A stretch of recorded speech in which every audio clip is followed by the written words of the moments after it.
Estos son los datos de nuestro programa de hoy. El Instituto Federal Electoral se convirtió en el Instituto Nacional Electoral en el 2014 a partir de una reforma constitucional.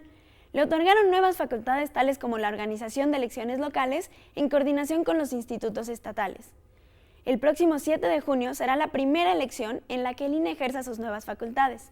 En estas elecciones se disputarán 9 gobernaturas, 641 diputaciones en 17 entidades, 993 alcaldías en 16 estados y 16 jefaturas delegacionales en el Distrito Federal.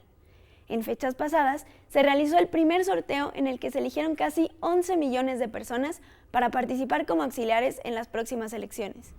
De acuerdo con el INE, las próximas elecciones serán las más fiscalizadas en la historia del país. Regresamos contigo, Pedro. Pues gracias, Paulina, por los datos y ya estamos de vuelta aquí en el análisis en perspectiva.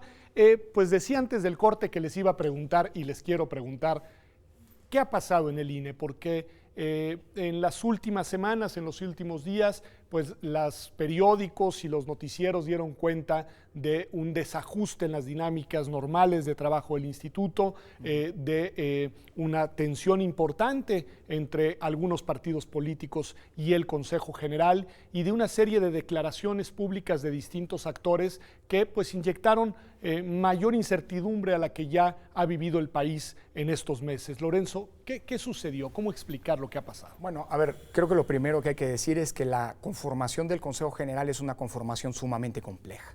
No solamente está integrado por 11 consejeros, entre ellos el presidente, que tenemos derecho de votar, es decir, de tomar las decisiones, sino además participan consejeros del Poder Legislativo, que representan a los distintos grupos parlamentarios que existen en el Congreso de la Unión y representantes de cada uno de los 10 partidos políticos nacionales. Esto convierte al Consejo General en un espacio en el que la pluralidad política se expresa, se recrea, digamos, con todas las tensiones y la intensidad que supone pues, un proceso electoral en marcha. Estamos a unos días de que arranquen las campañas electorales de gobernador y a unas semanas de que arranquen las campañas electorales de diputados federales, locales y de alcaldes. Es decir, ya el ambiente electoral está, digamos, expresándose a plenitud. Y lo que hemos visto ha sido, por un lado, una reforma electoral que ha sido sumamente compleja, que ha implicado que el Consejo haya tomado algunas decisiones que no han sido necesariamente bien vistas o avaladas por todos los partidos políticos. Lo cual es normal, hay que decirlo. Que es absolutamente normal. Autoridad, pues. Claro, aunque subrayaría que las decisiones más relevantes en los últimos 10 meses se han tomado prácticamente todas por unanimidad de los que tenemos derecho de voto.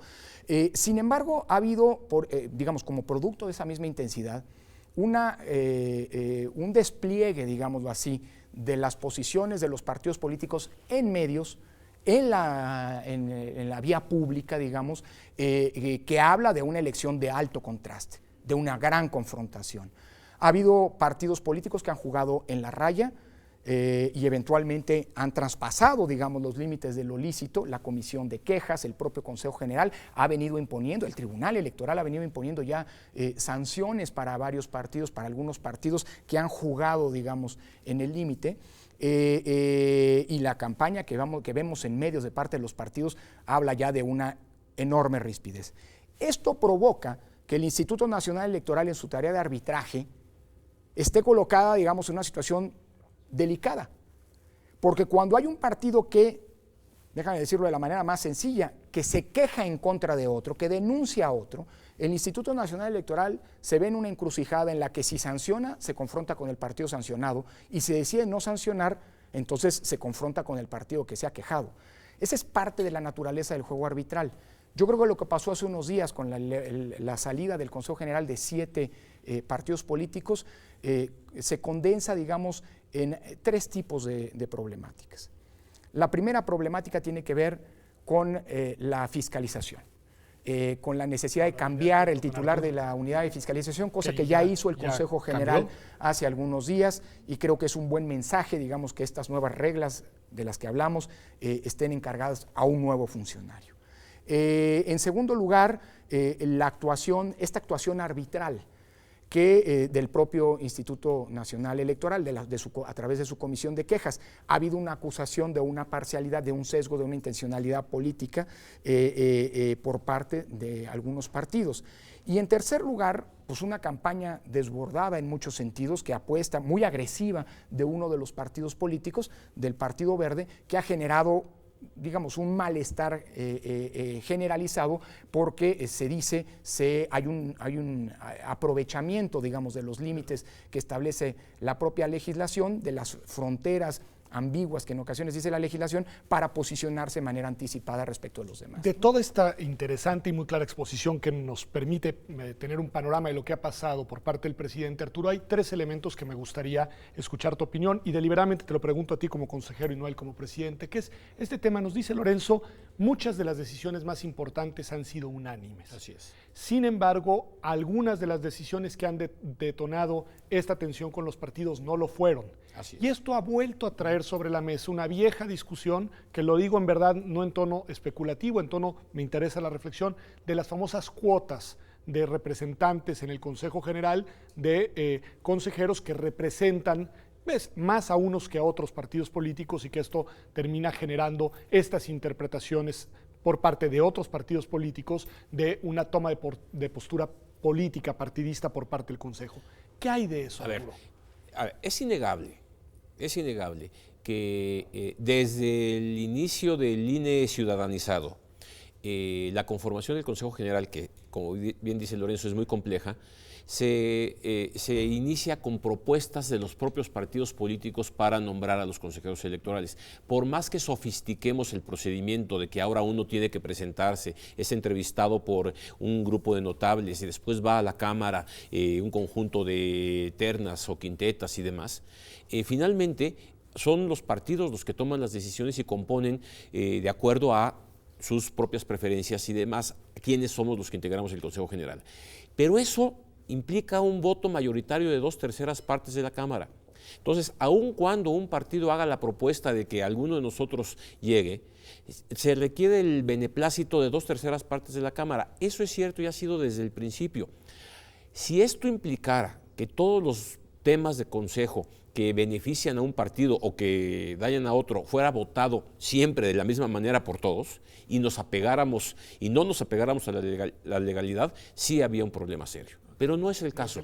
Hay decisiones. ¿No? En estos días ha estado mucho en el ambiente. Hay decisiones en las cuales uno esperaría que el Consejo votara por unanimidad, y no ocurre, porque hay una disposición legal que un consejero que viene del Tribunal Electoral del Poder Judicial de la Federación y demás tiene una interpretación distinta a la que ha ocurrido anteriormente, y eso rompe no bloques, rompe todo tipo de votaciones. Así que sí hemos tenido votaciones 6-5, muchas de ellas, y eso ha generado entonces que cuando los partidos sienten que hay ahí un grupo que está buscando tomar cierto tipo de decisiones, pues están conformados automáticamente bloques. Yo no veo que sea el caso como tal. Yo lo que veo es que hay debates nuevos, diferentes. El caso que motivó el miércoles antepasado que los partidos políticos se levantaron de la mesa tenía que ver con posponer 2 decisiones. Yo voté. Que tenía que ver con este tema. Así es. Yo voté a favor de no posponerlas. Y yo creía que era el momento de hacerlo. Bueno, se pospuso y eso generó un conflicto. Pero el hecho fue que una semana después, cuando lo votamos, los mismos acuerdos fortalecidos fueron aprobados por unanimidad. Está bien. Ese es el tipo de dinámica que tiene un órgano tan complejo como el nuestro, ¿no? Y es ahí en donde estamos en este momento. Lorenzo, enviaste una carta el fin de semana pasado a los partidos políticos, una carta, yo creo, la verdad, muy importante, muy clara. Hablabas de responsabilidad de los distintos actores en el corte anterior frente al proceso. Me gustaría que a partir de las reflexiones de esa carta, como presidente del INE, me dijeras cuál es, desde tu punto de vista, la responsabilidad que les toca a los propios partidos políticos como contendientes en esta justa democrática. Es una carta, hay que contextualizarla en el momento, que se da en la víspera de una sesión, la del domingo pasado, en donde se nombró al nuevo titular de la unidad de fiscalización, que era una de las demandas, y como decía, que pusieron sobre la mesa los partidos que se retiraron. Es decir, 4 de los partidos regresaron para esa sesión y la carta antecede la realización de la misma. Es decir, es una carta que se da en un contexto en el que en ese momento había 7 partidos fuera de la mesa del Consejo. y que se da en un contexto en el que llevábamos más de una semana de una interlocución muy importante. Desde el momento mismo en que los partidos se retiraron de la mesa, yo decreté un receso en esa sesión y me entrevisté con ellos para entender cuáles eran el conjunto de preocupaciones que ellos tenían. A partir de ese momento, pues, me toca como responsable de conducir y de velar por la integridad de los órganos integración de los órganos del instituto.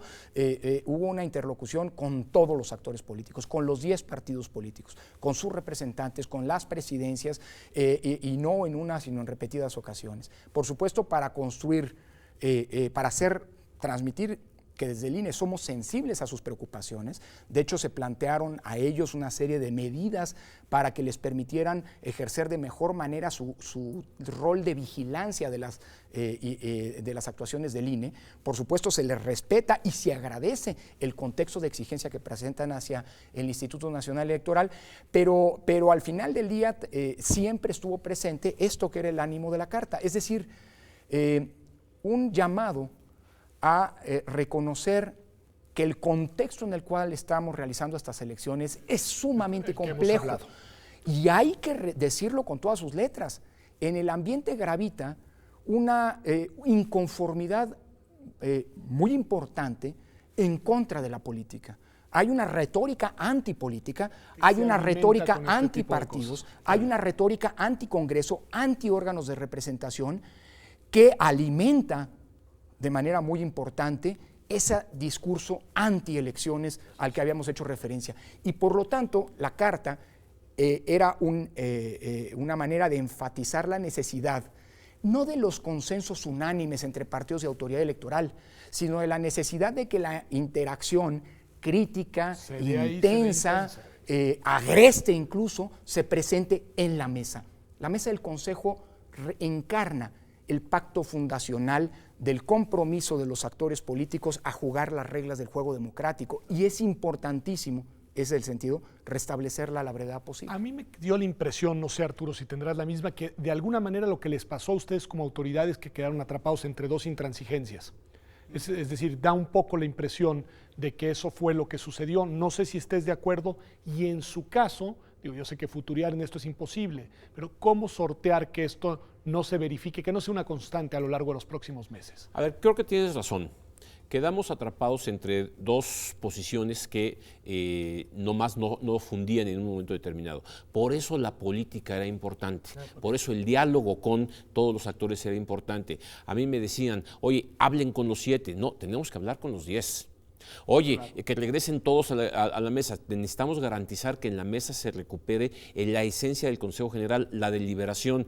Sí, y creo que ahí los discursos externos pesan mucho. Pesa mucho ya también, para decirlo también, como dice Lorenzo, con todas sus letras, ya estamos prácticamente en campaña.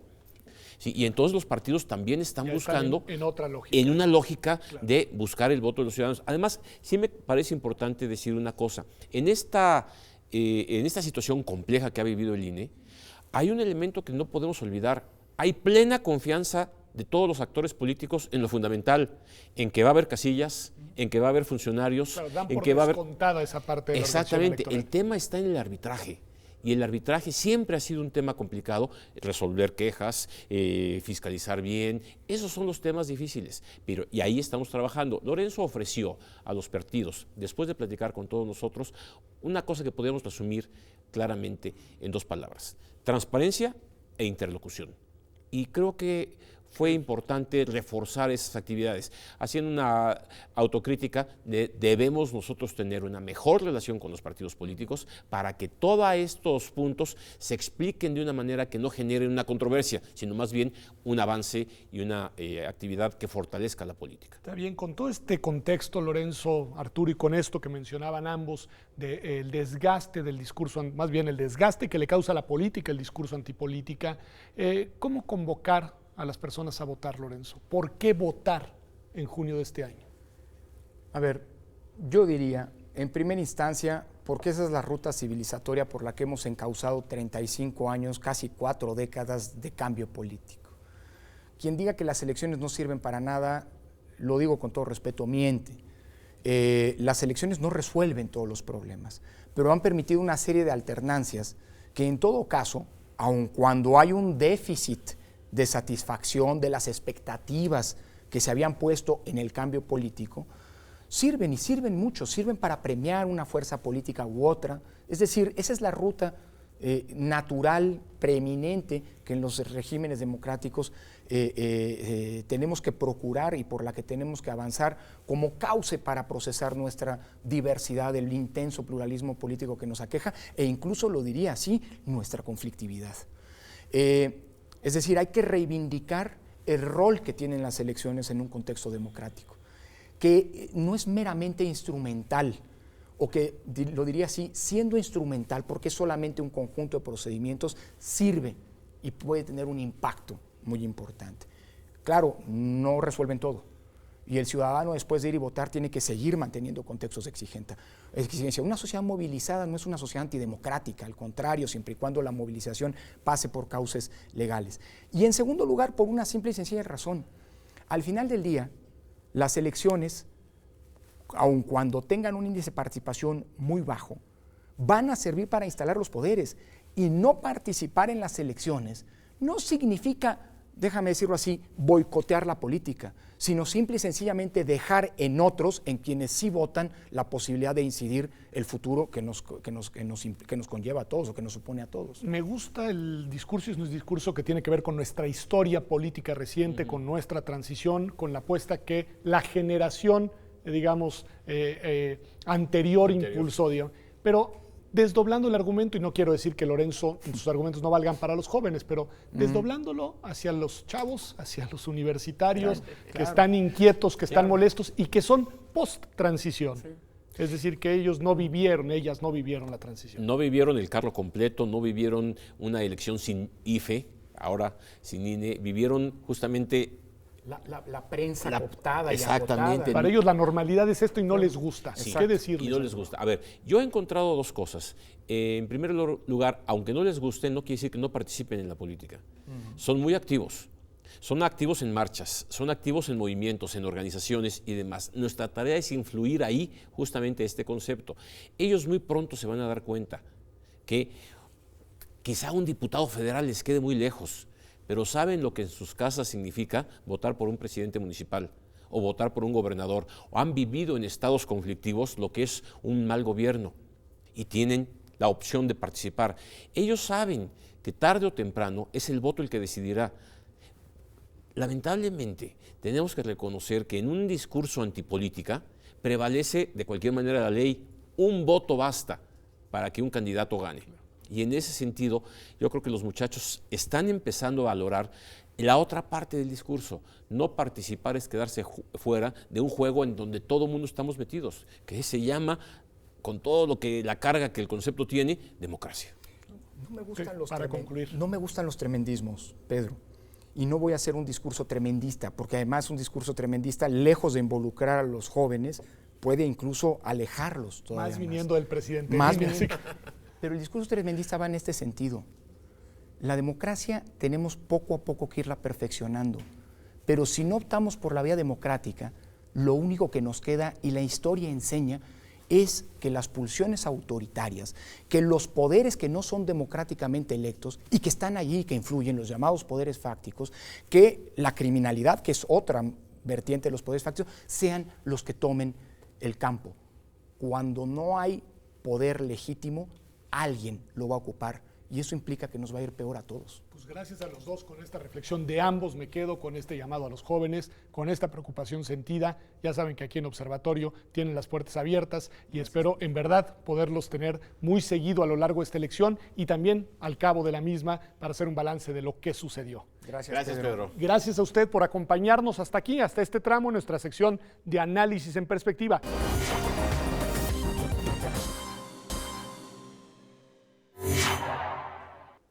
Pues la conclusión inevitable del programa del día de hoy es que las elecciones de este año tendrán lugar en un contexto particularmente complejo.